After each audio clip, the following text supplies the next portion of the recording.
येनाक्षरसमाम्नायमधिगम्य महेश्वरात् कृत्स्नं व्याकरणं प्रोक्तं तस्मै पाणिनये नमः। वाक्यकारं वररुचिं भाष्यकारं पतञ्जलिं पाणिनिं सूत्रकारं च प्रणतोऽस्मि मुनित्रयं नमस्कृत्य तदुक्तिः परिभाव्य च वैयाकरणसिद्धान्तकौमुदीयं विरच्यते।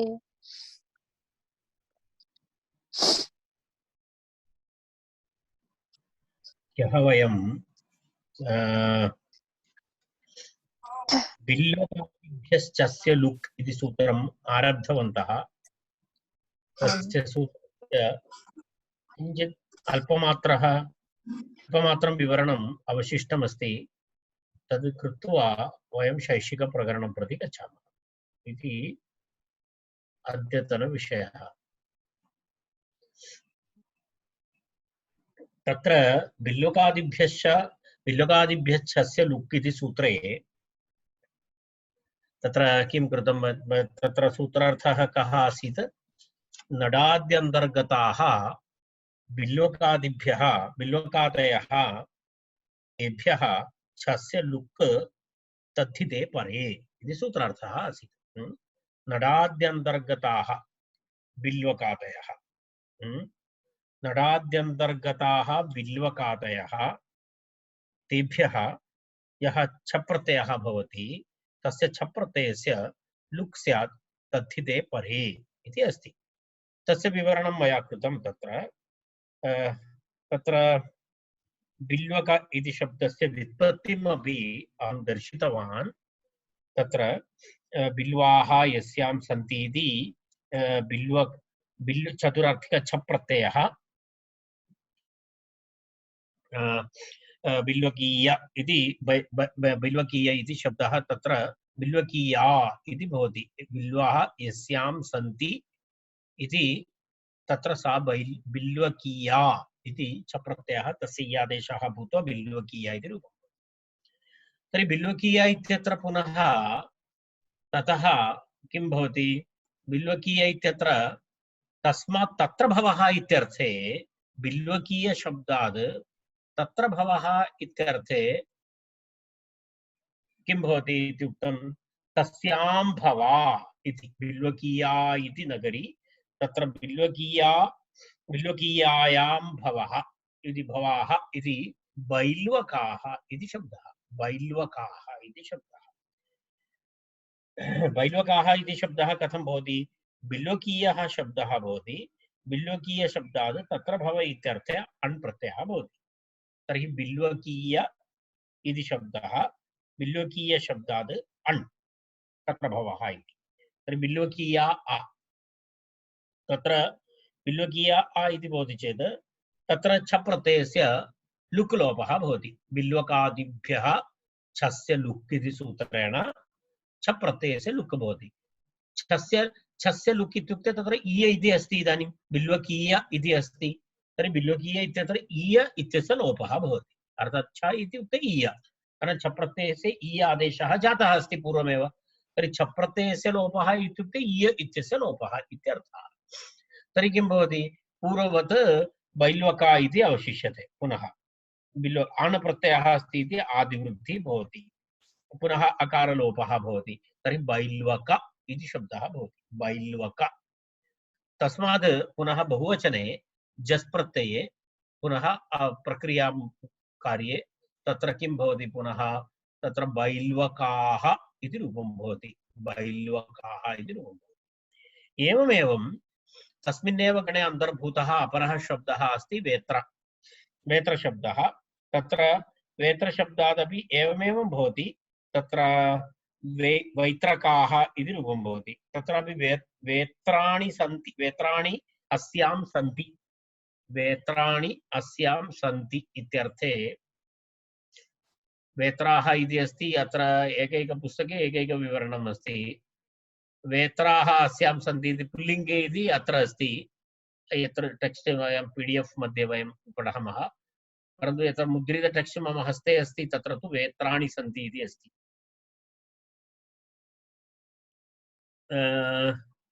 वेत्राणि अस्यां सन्ति इति नडादित्वाद् छ प्रत्ययः।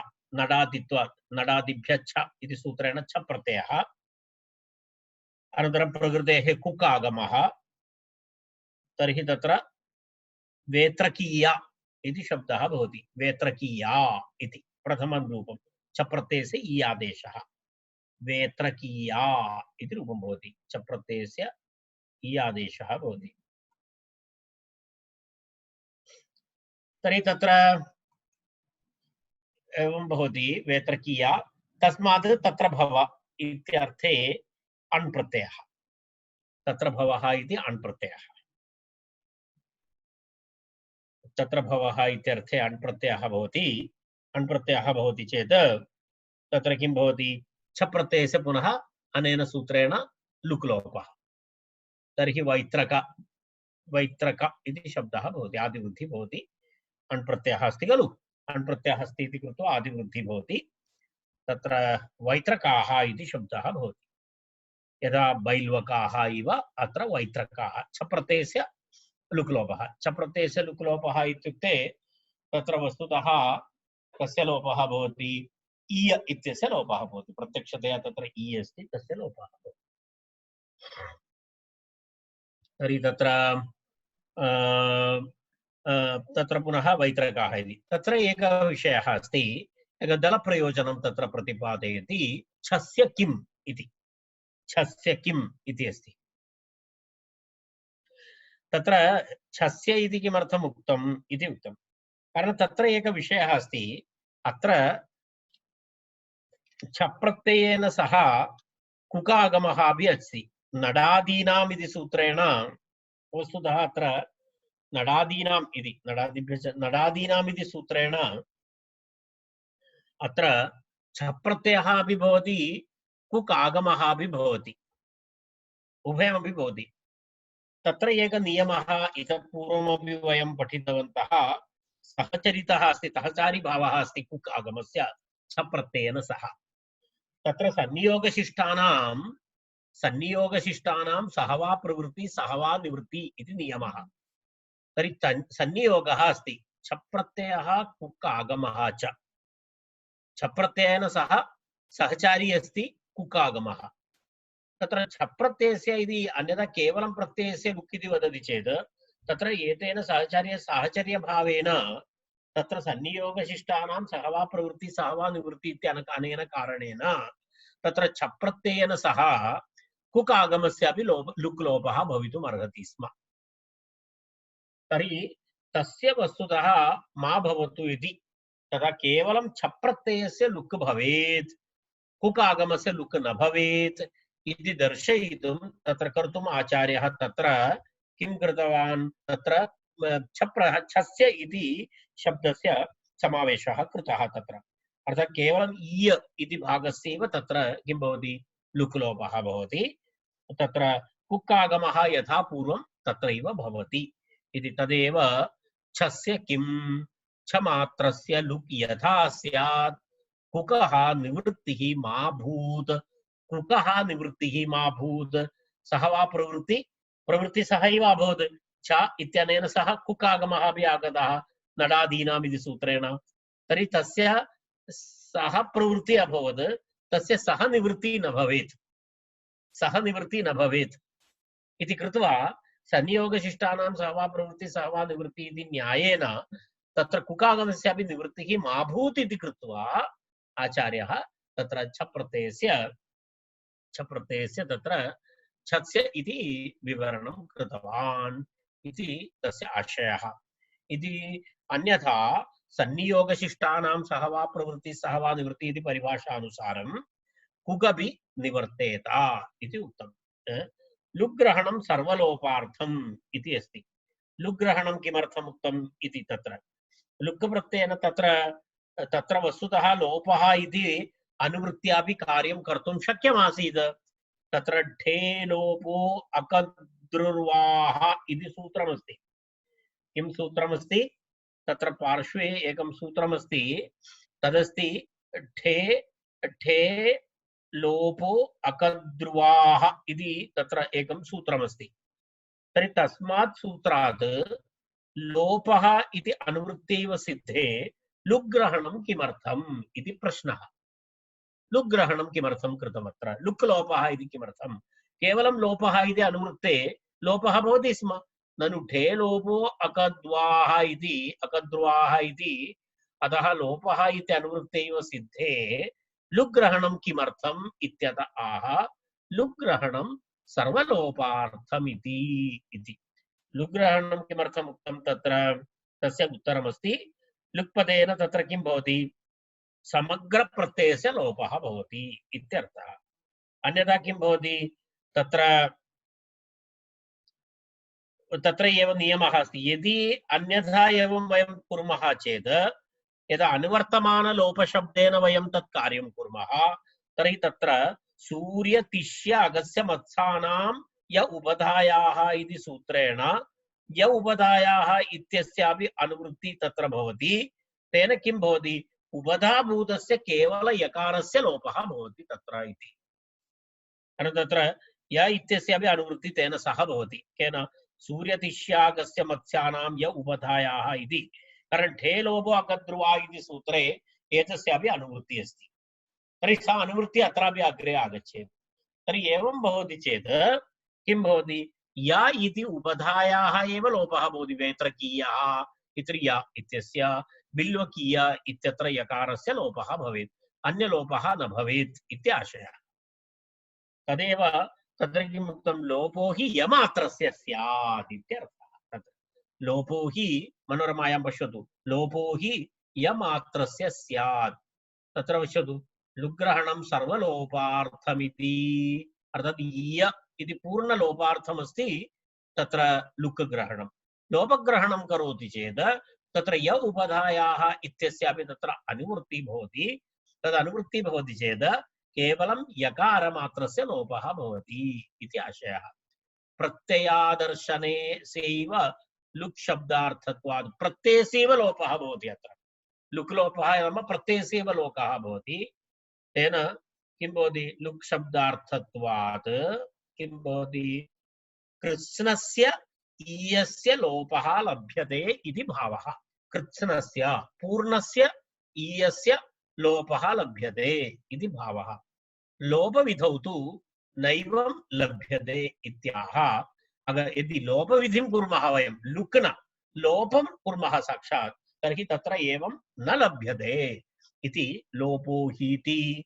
लोपविधौ सूर्यतिष्या इत्यतः य उपधायाः इत्यनुवृत्तौ विल्वगादिभ्यः परस्य छादेशभूतस्य ईयस्य उपधाभूतः यः यकारः तस्य लोपः इत्यर्थलाभात् यकारमात्रस्य लोपः स्यात्।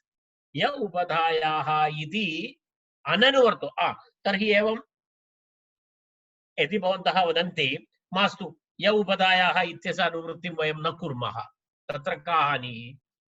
तर्हि वदति यदि तस्य न करोति चेत् आदेः परस्य इति सूत्रस्य अधिकारः भवति। तत्र तस्य प्रवृत्तिः भवति। आदेः परस्य इति तत्र किं भवति इकारस्यैव लोपः स्यात्।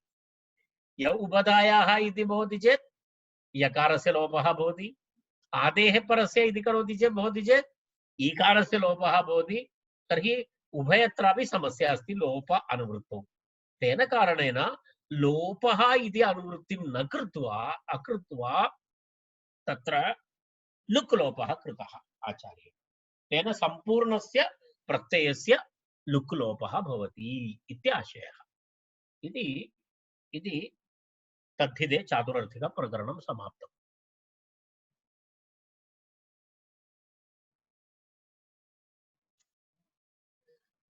तर्हि तद्धितसामान्यप्रकरणम् अपत्याधिकारप्रकरणं रक्ताद्यर्थप्रकरणं चातुरर्थिकप्रकरणम् इति 4 प्रकरणानि समाप्तानि।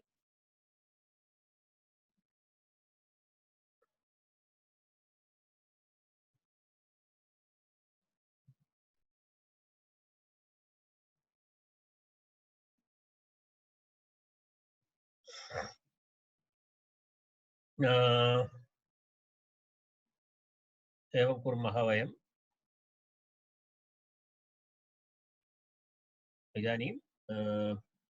इदानीम् अथ तद्धिते शैक्षिकप्रकरणम् इति 5मं प्रकरणम् आरभते। तत्र पञ्चमप्रकरणं शैक्षिकप्रकरणमिति। एतावत्पर्यन्तं प्राग्दीव्यतो अण् इत्यस्य अधिकारे वयम् आस्म। प्राग्दीव्यतो अण् इति वयम् एतावत्पर्यन्तं पठितवन्तः। तथा वयम् उक्तवन्तः एतद् वस्तुतः कुत्र अस्ति, वयम् एतस्य सूत्रसङ्ख्यां पश्यतु। एतद् 4291 पर्यन्तं वयम् आगतवन्तः। 4291 4292 इति एतत् सूत्रमस्ति। तत्र इदानीम् अस्माभिः अग्रे गन्तव्यमस्ति। एतेन सूत्रेण शेषः इति, अत्र शेषः इति विवरणं कृत्वा एतस्य सूत्रस्य आरम्भः भवति। शेषे इति सूत्रं, तत्र प्रथमं सूत्रं शैक्षिकप्रकरणे शेषे इति, तेन कारणेन शेषे इति अस्ति तत्र इति कृत्वा शैक्षिकप्रकरणम् इति, शेषसम्बन्धि प्रकरणम् इत्यर्थे शैक्षिकप्रकरणम् इति अस्ति। इदानीम् अपत्यादि अनेकार्थानां विवरणं जातम् एतावत्पर्यन्तं। प्राग्दीव्यतो अण् इत्यादि साधारणप्रत्ययाः वस्तुतः उक्ताः, तदेव अणादयः अपत्यादि चतुर्थ्यान्तात् अन्यः अर्थः शेषः इति। प्रथमं शेषपदस्य विवरणं करोति। अपत्यादि चतुर्थ्यान्तात्, इदानीम् अपत्यादिप्रकरणात् आरभ्य चातुरर्थिकप्रकरणपर्यन्तं यदुक्तं तद्विहाय यः अर्थः भवति सः शेषः इति। सः शेषः कुतः आरभ्य कियत्पर्यन्तम्, अर्थात् अपत्याधिकारप्रकरणात् आरभ्य चातुरर्थिकपर्यन्तम्, अपत्याधिकारप्रकरणात् आरभ्य चातुरर्थिकपर्यन्तं ये प्रत्ययाः यस्मिन् यस्मिन् अर्थे उक्ताः तान् अर्थान् विहाय अन्यः अर्थः शेषः, तत्र अणादयः स्युः इत्यर्थः। तस्मिन् अर्थे तत्र शेषार्थे, शेषः इति वस्तुतः शैक्षिकप्रकरणम् इत्युक्ते वस्तुतः अत्र एतद् वस्तुतः एकं बहु अनमिव अस्ति शैक्षिकप्रकरणम्। अत्र बहुषु अर्थेषु प्रत्ययाः भवन्ति। एतावत्पर्यन्तं किञ्चित् निश्चितमासीत्, यदा अपत्याधिकारप्रकरणम् अथवा रक्ताद्यर्थकप्रकरणम् अन्यथा चातुरर्थिकप्रकरणम् इत्यादिकमासीत्। अत्र तथा नास्ति। शैक्षिकप्रकरणम् इति तद्धितप्रत्ययानां वनम् अस्ति, काननम् अस्ति। इदानीं काननप्रवेशः भवति इतः परम्, अर्थात् भिन्न भिन्न भिन्न भिन्न अर्थेषु प्रत्ययाः भवन्ति। तत्र वस्तुतः तद् वृत्तिं दृष्ट्वा अस्माभिः अवगन्तव्यं भवति अत्र कस्मिन् कस्मिन् अर्थे प्रत्ययाः भवन्ति इति। वस्तुतः तद्धितशब्दस्य सार्थकता अत्र अस्ति। तस्मै हिताय हिताः इति तद्धिताः, तस्मै हिताः इति तद्धिताः इति। तद्धितशब्दस्य कः अर्थः? तस्मै हिताः इति तद्धिताः। तर्हि तादृश इदानीं सार्थकता वस्तुतः तद्धितशब्दानां तद्धितप्रकरणस्य सार्थकता नाम शैक्षिकप्रकरणे अस्ति। कारणं तत्र सर्वं भिन्न भिन्न शब्दाः भवन्ति। तत्र वस्तुतः अस्य योगरूढशब्दः अस्ति तद्धितः इति। अस्य योगरूढशब्दस्य वस्तुतः एतद् अर्थात् उपकारकाः भवन्ति। अर्थात् तस्मै हिताः, तस्मै उपकारकाः इत्युक्ते प्रकृत्यर्थाय उपकारकाः प्रत्ययाः एते। तेन कारणेन तद्धितप्रत्ययाः इति उच्यन्ते। तस्मै हिताः प्रकृत्यर्थाय हिताय हिताः इति तद्धिताः इति।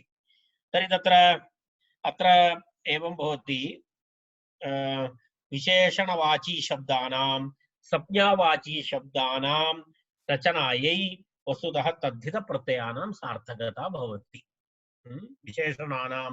विशेषणानां प्रयोगस्य कृते तद्धितप्रत्ययानां तद्भवति। तद् वस्तुतः इदानीं वयम् इतः वयम् आरम्भं कुर्मः। अहमेवं पश्यामि, प्रथमं वयं तु तावदेव अत्र विवरणं करणीयमस्ति।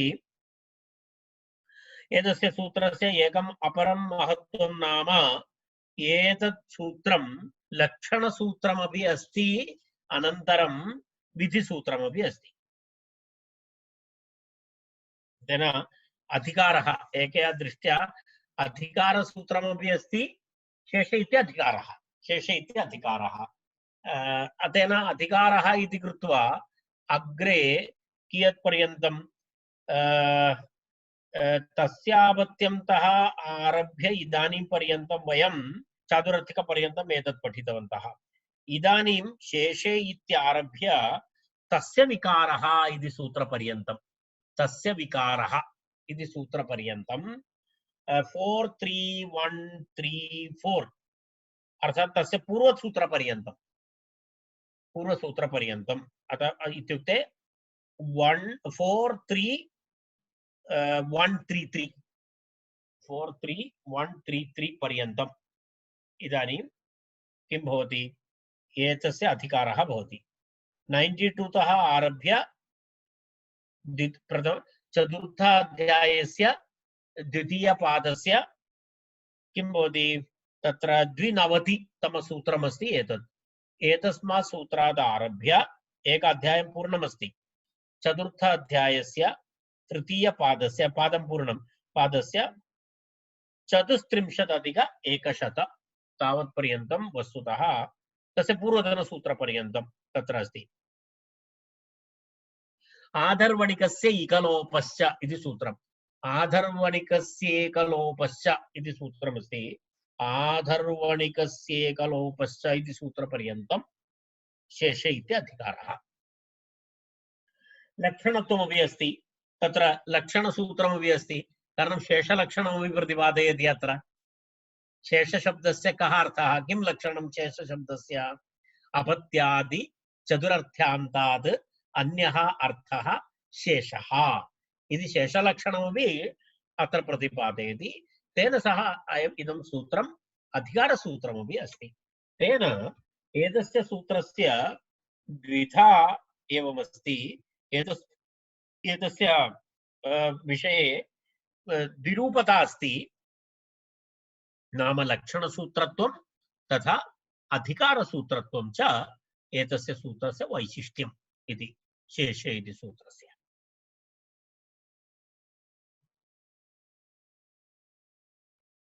लक्षणसूत्रकारणेन तर्हि किं कदा भवति, औत्सर्गिक अणादयः प्रत्ययाः यदा प्राग्दीव्यतो अण्ण इति त्यक्त्वा तद्विहाय अन्य अर्थेभ्यः प्रत्ययाः भवन्ति इति एकः लक्षणसूत्रस्य वैशिष्ट्यम्। अधिकारसूत्रेण अन्येषु अग्रिमसूत्रेषु एतस्य प्रभावः भवति, अर्थात् एषः अन्येषु सूत्रेषु प्रभावी भवति इत्यर्थः। इति एतद्द्वयम् अस्माभिः ज्ञातव्यम्। एतावत् उक्त्वा तस्य विवरणं तु बहु दीर्घमस्ति मनोरमायाम् इत्यादिषु, परन्तु चिन्ता नास्ति, यदा समयानुसारं वयम् अग्रे पश्यामः। तर्हि तत्र कानिचन उदाहरणानि तत्र दत्तानि सन्ति आरम्भे। तत्र प्रथममस्ति चक्षुषा गृह्यते इति चाक्षुषम् इति। चाक्षुषम् इत्युक्ते रूपम् इत्यर्थः। रूपरस गन्धस्पर्श इत्यादि अस्ति खलु, तत्र 24 गुणाः इति तर्कसङ्ग्रहे तत्र तत्र तत्र वस्तुतः रूप इति शब्दः अस्ति। रूप रस गन्ध स्पर्श इत्यादि तत्र रूपम् इति, तत्र चाक्षुषं रूपम् इति। चाक्षुषं रूपं चक्षुषा गृह्यते इति चाक्षुषम्, चक्षुषा गृह्यते इति चाक्षुषम् इति शब्दः। कथं भवति तस्य प्रक्रिया इति वयं पश्यामः। चक्षुषा गृह्यते इति विग्रहं, तृतीयान्तशब्दः। चक्षुषा गृह्यते इति तृतीयान्तशब्दः। चक्षुष इति प्रातिपदिकं, चक्षुष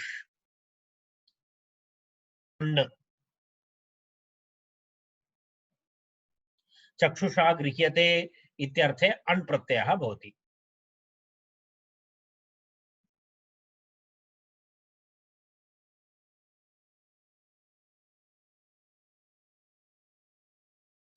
तत्र अनादयः प्रत्ययाः भवन्ति इति उक्तं खलु शेषे।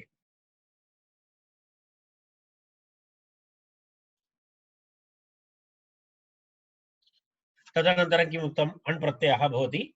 तर्हि अत्र औत्सर्गिकः अण् भवति, तत्र अण् प्रत्ययः भवति। तर्हि चक्षुष् अ, चक्षुष् अ, आदिवृद्धि चाक्षुष अ, चाक्षुष सुप्रत्यय अमादेशे पूर्वरूपे चाक्षुषम् इति रूपं भवति।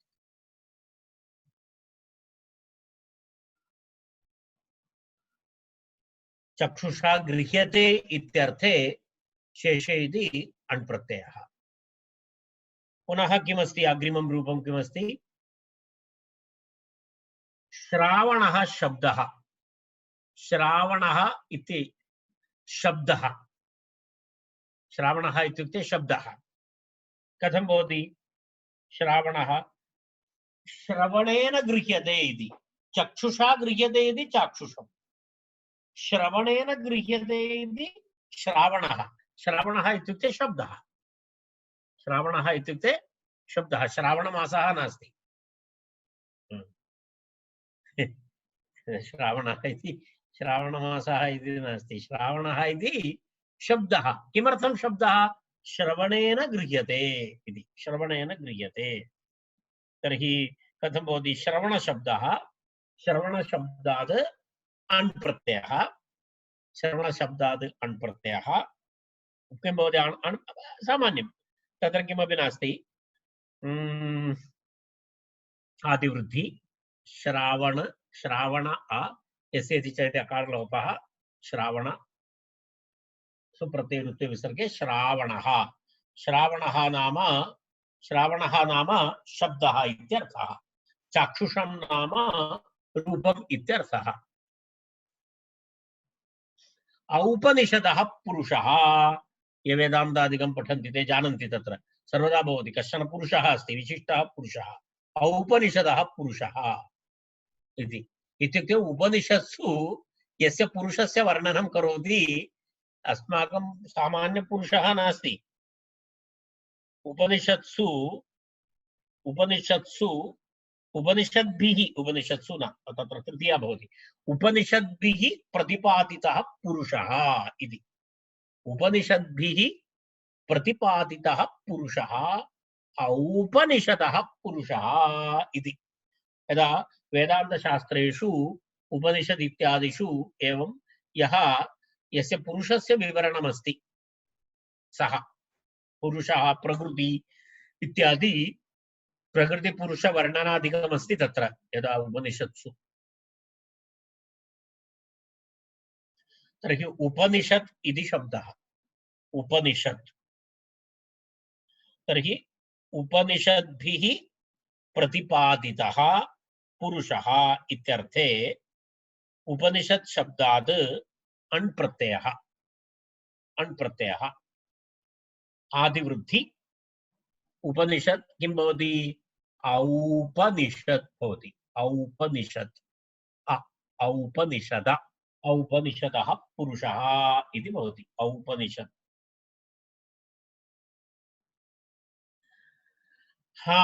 अग्रिमं रूपमस्ति दार्शदाः। दार्शदाः इत्युक्ते किं भवति? दृशदिपिष्टाः दार्शदाः इति।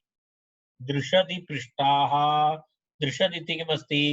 दृशद् इति शिला, दृशद् इति शिला। दृशति, दृशति पिष्टाः। पुराणकालेषु, पुरातनकाले मिक्सर् इत्यादिकं न भवति, तर्हि तस्मिन् काले शिलायां पेषणं भवति, पेषणशिलाः भवन्ति, तस्य नाम अस्ति दृशत्। तर्हि दृशति पिष्टाः सत्तु, सक्तवः, दिशति पिष्टाः पेषणं कृतं, दृशति। यदा पेषणशिला भवति पुरातनकाले, एका मातृशिला अपि भवति, एक पुत्रशिला अपि भवति, तत्र भवन्तः दृष्टवन्तः स्युः। एक दीर्घशिला भवति, तद् मातृशिला भवति, तस्य उपरि एक लघुशिला भवति, पुत्रः भवति तेन मातुः उपरि पुत्रेण तत्र कृत्वा कृत्वा कृत्वा पेषणं भवति तत् पुरातनकालस्य मम बाल्यकाले सर्वं मम गृहे अहं दृष्टवान् दृशति इति वदति तस्य दृशति पृष्टाः पिष्टाः इति दार्शदाः सक्तवः दार्शदाः सक्तवः दृशद् इति शब्दः दृशशब्दात् अण् प्रत्ययः आदिवृद्धिः भवति चेत् दृ ऋकारस्य आदिवृद्धौ आर् भवति तर्हि दार्शत दृ किं भवति दार्श इति भवति दृश दार्श भवति तर्हि दार्शद् आ दार्शद प्रथमा बहुवचने जस् प्रत्यये विभक्तिकार्ये दार्शदाः इति रूपं भवति दार्शदाः सक्तवः इति पुनः किमस्ति औलूखलो यावकः औलूखलः औलूखलः नाम उलूखले क्षुण्णः औलूखलः उलूखले क्षुण्णः क्षुण्णः क्षुण्णः क्षौति क्षुण्णः नाम यावकः क्षुण्णः नाम किं वदति यदा यदा वयं पृथुकनिर्माणं कुर्मः न पृथुकं करोति पेषणं नास्ति कुट्टनं भवति कुट्टयति इति तद् किं वदति कुट्टयति इति प्रयोगः तस्य अर्थात् यदा तत्र जानन्ति भवन्तः यदा पृथुकं पोहा तद् तस्य उदाहरणमस्ति उलूखले तस्य तत्र किं भवति कुट्टयति तेन कारणेन तत्र क्षु धातु अपि क्षुण्णः इति भवति क्षुत् इति तत्र अस्ति तर्हि उलूखलः नाम उलूखलः जानाति खलु उलूखलः नाम किमस्ति उलूखलं जानाति खलु उलूखलस्य अहं न अत्र कुत्रापि अस्ति वा उलूखलः नाम उलूखलः नाम ओखली इति वदति ओखली इति उलूखलः यत्र यत्र यत्र श्रीकृष्णस्य बन्धनम् अभवत् उलूखले यदा भागवते अस्ति खलु श्रीकृष्णस्य यशोदा श्रीकृष्णम् उलूखले बध्नाति तर्हि सः उलूखलं स्वीकृत्य गत्वा तद् वृक्षद्वयस्य मध्ये गच्छति तर्हि वृक्षद्वयौ यदा नलकूपरमणिग्रीवयोः तत्र किं भवति तत्र तेषां मोक्षः भवति इति तदस्ति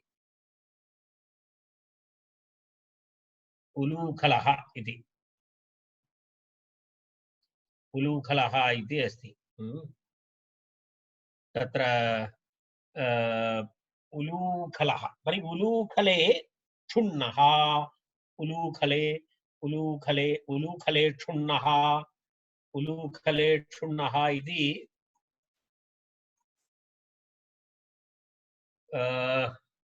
उलूखले क्षुण्णः इति उलूखलः तत्र औलूखलः इति शब्दः आदिवृद्धि उलूखलशब्दस्य आदिवृद्धि तर्हि औलूखल इति शब्दः भवति औलूखल यावकः नाम किमस्ति यावकः नाम किं भवति यवः इति ज्वारि यवः इति वयं किं तद् खादामः खलु किं भास्करः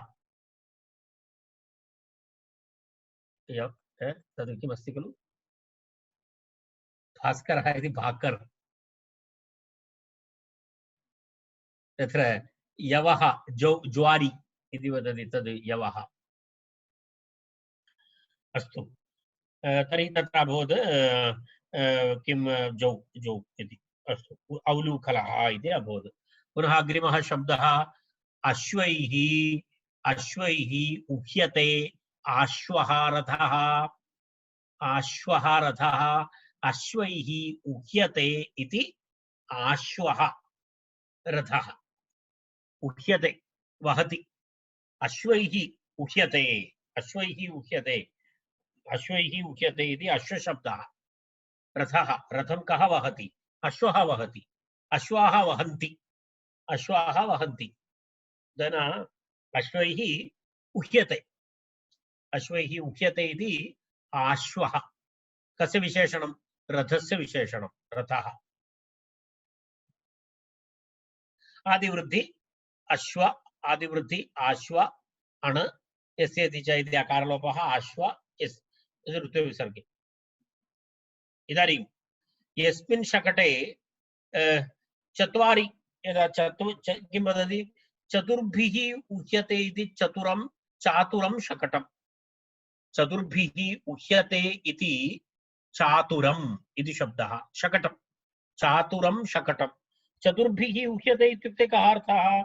चतुर्भिः उह्यते इत्युक्ते चतुर्भिः वृषभैः उह्यते अथवा चतुर्भिः अश्वैः उह्यते अथवा चतुर्भिः गर्दभैः उह्यते। किमपि वा भवतु, गर्दभैः उह्यते वा न जानामि, चतुर्भिः अश्वैः उह्यते तु अस्ति, चतुर्भिः वृषभैः उह्यते इत्यपि अस्ति। अस्तु, तर्हि चातुरम् इति शब्दः कथं भवति? मूलशब्दः कः अस्ति? चतुर। चतुर्शब्दः, चतुर्शब्दात् अण् प्रत्ययः।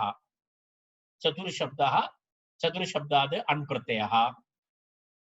चतुर्शब्दात् अण् प्रत्ययः भवति चेत्